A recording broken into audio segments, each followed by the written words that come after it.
ẹ̀yin ènìyàn ẹ máa fura fún àwọn olùṣọ́ àgùntàn tí wọ́n daṣọ àgùntàn bora bíi wípé olùṣọ́ àgùntàn tòótọ́ ni wọ́n o. ìkookò apanijẹ ni púpọ̀ nínú wọn o. olùṣọ́ àgùntàn kan ní ilé ẹjọ́ tó kalẹ̀ sí ìpínlẹ̀ Ondo wọ́n ti lọ sí ẹ̀wọ̀n ọdún 2 pẹ̀lú iṣẹ́ àṣekára lórí wípé ó já ilẹ̀kùn ṣọ́ọ̀bù ó sì kó ọ̀pọ̀lọpọ̀ ẹrù wọn lọ.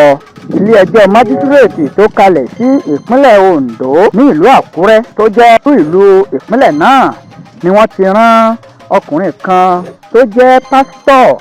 orúkọ pásítọ̀ òun a máa jẹ́ Friday Okeneji.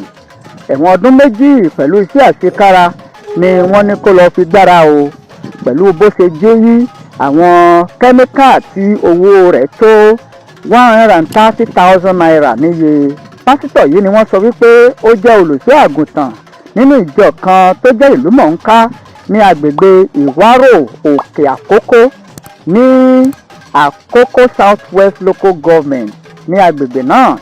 wọ́n ní ó jalè yìí ní ọjọ́ 2 oṣù keje ọdún 2023. wọ́n ní ó já ṣọ́ọ̀bù ibi tí wọ́n ti ń kó kẹ́míkà tí wọ́n sì ń ta kẹ́míkà yìí níbẹ̀ ló kó ọ̀pọ̀lọpọ̀ àwọn ẹrù wọn. ìgbà tí wọ́n ń ka ẹ̀sùn oníga méjì wọn kàn ló jẹ̀bi àbí ẹ̀rọ̀ wọ́ọ́rọ́wọ́ ni pásítọ̀ yìí fi sọ wípé òun jẹ̀bi àti fún òun débi iṣẹ́ olè pé òun ò rí ọ̀nà àbá àti wípé kò sí owó láti tọ́jú ilé àti wọn ọmọ òun àbí ọgbọ́n láti lọ jí ẹrù àwọn tí wọ́n ń ta nǹkan yìí.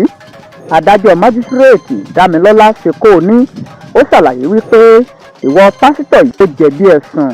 fún ìdí eléyìí ọdún 2 pẹ̀lú iṣẹ́ àṣekára ní ilé ẹjọ́ yìí ló rán an pẹ̀lú owó ìfanimọ́ra 100,000 naira láláì nígbà onídùú rẹ̀. ẹ̀yin ènìyàn fura o olùṣọ́ àgùntàn lóde kòkò apanijẹ ti ọ̀rùn wọn.